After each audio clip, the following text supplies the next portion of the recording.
शुक्रिया अदा कर रहे हैं ओवन को। तो गाइस ये दीदी लोग और ये अंकल यहाँ कर रहे हैं मेरी बेइज्जती बहुत बुरी वाली, पता नहीं क्यों।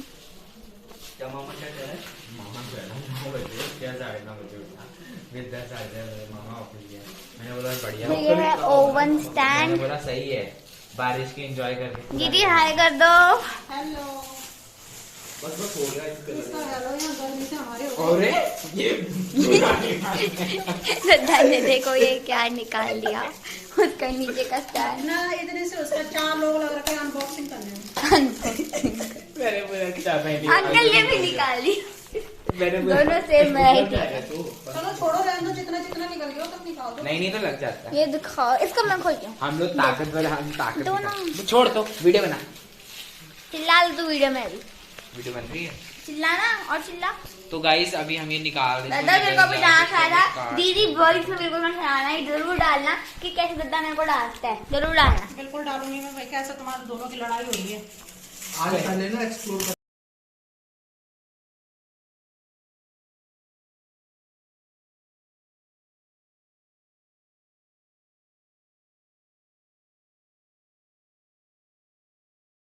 तो ये इस तरीके से रख दिया है यहाँ पे, और काफ़ी जगह खुल भी गई है यहाँ पे। और यहाँ पे हम बर्तन धोते थे तो डर लगा रहता था कहीं पानी ना चला जाए इसके नीचे। तो हेलो दोस्तों, गुड मॉर्निंग, कैसे हैं आप सब लोग। आई होप आप सब लोग अच्छे होंगे, मैं भी ठीक हूँ। और अभी आपने मेरा पूरा वीडियो देख लिया होगा, वो है कल रात का, जिसमें हम असेंबल कर रहे थे अपने ओवन का। नीचे का वो मंगाया था मैंने, स्टैंड मंगाया था। क्योंकि स्टैंड इसलिए मंगाया मैंने उसका, क्योंकि हम वहाँ पे ना बर्तन वगैरह भी वॉश करते हैं, तो वैसा तो मतलब केयरफुली वॉश करते हैं वहाँ पे, ताकि उसके नीचे पानी ना जाए। लेकिन होता ही है ना, कभी कभी इत्तेफाक से ऐसा हो जाता है कि पानी चला जाता है। तो इलेक्ट्रॉनिक जो चीज़ें होती हैं उनके साथ बहुत ही केयर से रहना पड़ता है। मैं पहले ओवन पे लगा चुकी हूँ पैसे, तो मैं नहीं चाह रही थी कि मैं कोई ऐसा भी रिस्क लूँ। तो फिर मैंने ये अमेज़ोन से ऑर्डर करवाई थी, और ये मैंने मंगाया था अमेज़ोन से, और ये कल हमने लगा दिया है। वैसे थोड़ी सी दिक्कत तो हो रही है उसमें कि जब हम ओवन का डोर ओपन क्लोज कर रहे हैं तो थोड़ा सा मतलब फिसलन तो हो रही है। लेकिन ओवन में बहुत ही कम यूज़ करती हूँ, जब मुझे कुछ सब्जी गर्म करनी होती है थोड़ी। तो मुझे लगता है ये होते हैं अननेसेसरी खर्चे, कि हमें इन खर्चों की कोई ज़रूरत नहीं है, लेकिन ये करने ही पड़ते हैं। और मतलब जैसे ये ओवन था, इसको हम बाहर शिफ्ट करने की सोच रहे थे कि हम बाहर शिफ्ट कर देते इसे। लेकिन फिर इसके अगल बगल खिड़कियां होनी चाहिए, या पता नहीं लोग कैसे लगाते हैं, मुझे नहीं है पता कि आप लोगों के घर में भी लगा होगा तो कैसे आप यूज़ करते हो उसको।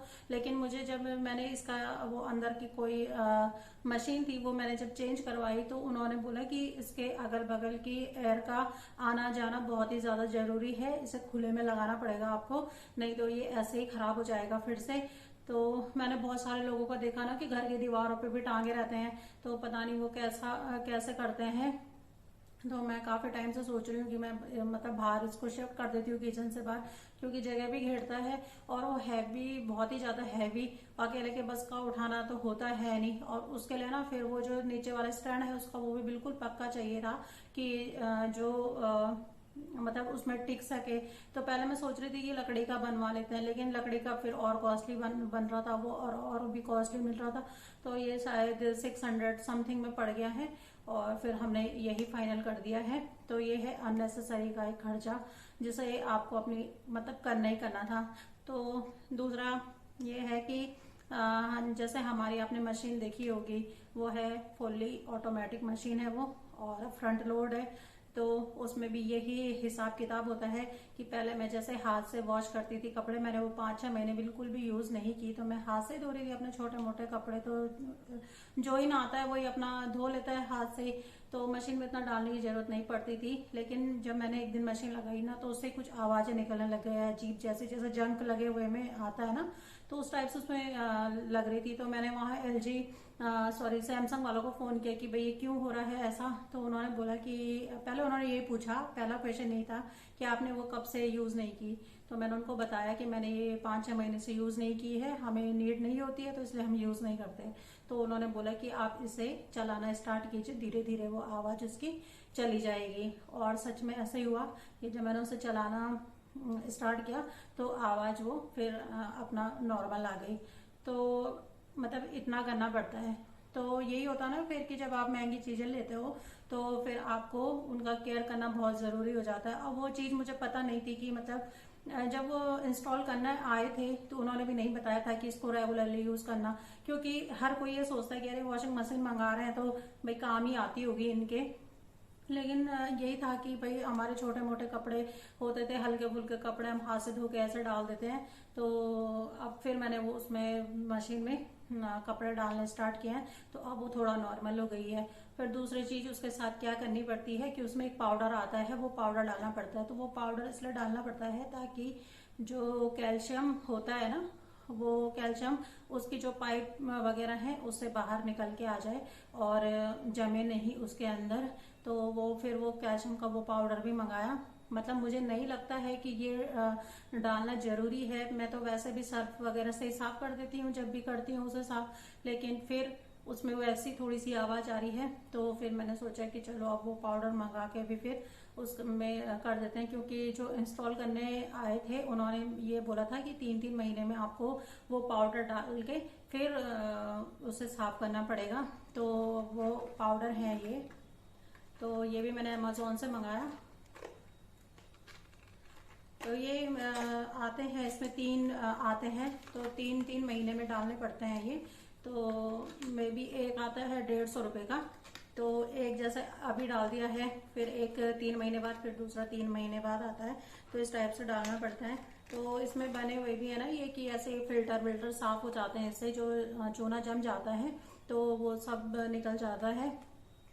तो मैंने कहा चलो अब जब करना है तो भाई मंगाना तो पड़ेगा ना, जब डालनी है चीज़ें तो वैसे मेरे अकॉर्डिंग भी इसकी कोई ज़रूरत नहीं थी, मैं तो कर ही रही थी साफ, लेकिन अब लग रहा है कि इसकी भी ज़रूरत है। तो चलिए फिर डालते हैं इसको भी।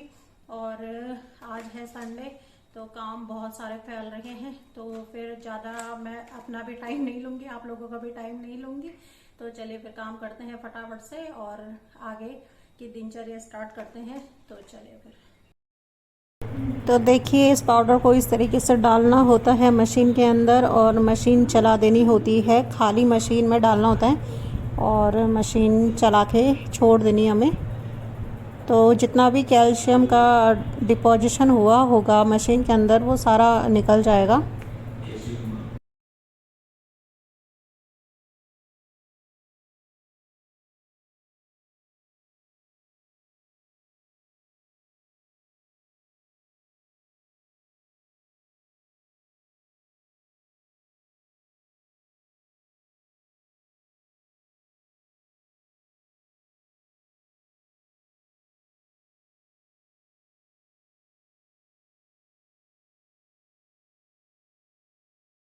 तो आज ब्रेकफास्ट बिल्कुल लाइट सा बना हुआ है, पोहे बना रखे हैं आज। तो ये बर्तन बंद होंगे आज क्योंकि अननेसेसरी हो रखे हैं किचन में, तो इनको आज मैं बंद करने वाली हूँ अभी। और ये हैं कपड़े, ये हैं 2-3 दिन से धुल रखे थे तो इनकी तय हो जाएगी। तो जो ये मेरा गार्डन है, किचन गार्डन, ये आज शिफ्ट हो रहा है ऊपर छत में, क्योंकि ना यहाँ पे पेड़ पौधों को कुछ भी धूप नहीं मिल पा रही, इस वजह से कुछ हो भी नहीं पा रहा है। और यहाँ पे ना ये सब इंगेज भी हो रखा है इसकी वजह से। तो ये आज सब पेड़ जा रहे हैं, मतलब बैग जा रहे हैं छत में। छत में रहेंगे ना तो थोड़ा सा धूप भी मिलेगी और कुछ बोने के लिए भी ठीक हो जाएगा। और ये बरामदा आज होगा साफ। तो ये शिफ्ट हो रहे हैं ऊपर छत में, थोड़ी सी धूप मिल जाएगी इन्हें। और इन्हें मैंने जब 10 बार बोला तब जाके उठे हैं, तो पहले इनको रख देते हैं छत में।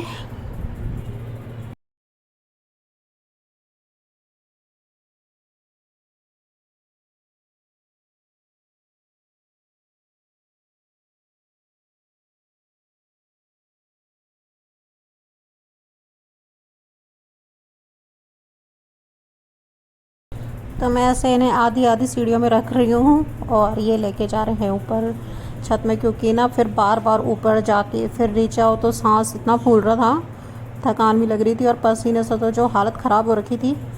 तो मैंने सोचा मैं इनको यहाँ पे सीढ़ियों में रख देती हूँ और ये फिर ऊपर रख देंगे। तो ये गमले देख रहे हो आप, ये पॉट जैसे जो मैंने यहाँ पे रखे हुए थे, इन पे मैंने बहुत ही अच्छे से फूल लगा रखे थे, लेकिन इन पे भी धूप नहीं पड़ी, इसकी वजह से फिर वो नहीं हो पाए। तो ये पॉट भी शिफ्ट करूँगी मैं ऊपर छत में और इन पे भी मैं कुछ अच्छे प्लांट्स लगाऊंगी। तो अभी मुझे ये पाइप मिल गया था अंदर, तो मैंने सोचा ये दरवाज़ा काफ़ी गंदा हो रहा था, इसमें काफ़ी धूल जमी हुई थी, तो मैंने ये दरवाजे की नेट पूरी साफ़ कर दी है, आज धुलाई कर दी है। और पाइप होता है ना तो बहुत हेल्प मिल जाती है पाइप से, ऐसे बाल्टियों से डब्बों से पानी डालते हैं ना तो काफ़ी टाइम भी लग जाता है, टाइम वेस्ट हो जाता है। और इस तरीके से अगर पाइप लगा दिया है तो सारा हो जाता है फिर काम ईज़िली।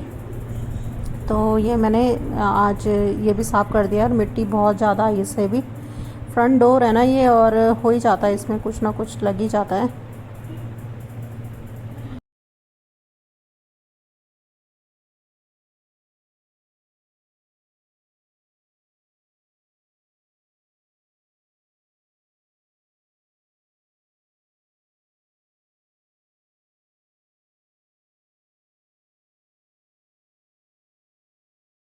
तो मशीन को एक बार खाली चलाने के बाद वो धुल गई थी, तो मैंने इसे फिर और अच्छे से थोड़ा साफ़ कर दिया है अंदर से भी।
यहाँ पे से मशीन का ढक्कन खोल के फिर यहाँ से जो जितना पानी बचा रहता है ना मशीन के अंदर, वो सारा बाहर निकल जाता है इस वाले इनलेट से। और होता यह है कि जैसे कभी जेब वेब में कोई कभी सिक्के छूट जाते हैं या कोई ऐसी चीज़ें छूट जाती हैं, तो ये ना सारी इसमें जमा हो जाती हैं। तो अभी मैंने यहाँ पे सर्फ डाल दिया है बरामदे में, देखिए कितना गंदा हो रहा था बरामदा भी। तो बरामदे में मैंने सारा सर्फ डाला है और सर्फ डाल के थोड़ी देर छोड़ दूँगी मैं इसको और फिर इसे साफ़ कर दूँगी।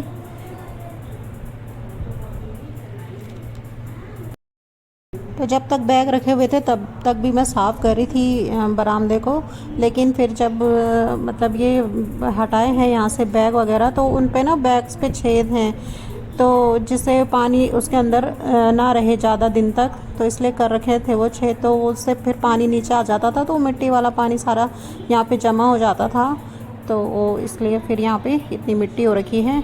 और ये डस्टबिन भी धोने के लिए है, इसको भी हैंड टू हैंड मैं अभी यहीं पे धो रही हूँ।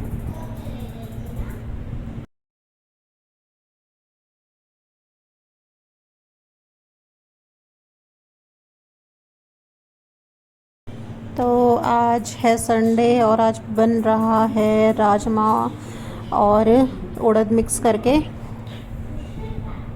और इसके साथ बनेंगे आज चावल। तो आज काफ़ी दिनों के बाद मैं ये उड़द और राजमा की दाल बना रही हूँ, कम से कम 1 महीने बाद। तो चलिए फिर ये ब्लॉग मैं यहीं पे एंड कर रही हूँ आज का। तो चैनल को लाइक शेयर एंड सब्सक्राइब करना ना भूलें, और कमेंट करके ज़रूर बताइएगा कि मेरे ब्लॉग्स आपको कैसे लग रहे हैं। तो चलिए फिर मिलती हूँ मैं आपको अपने नेक्स्ट ब्लॉग में, तब तक के लिए बाय बाय।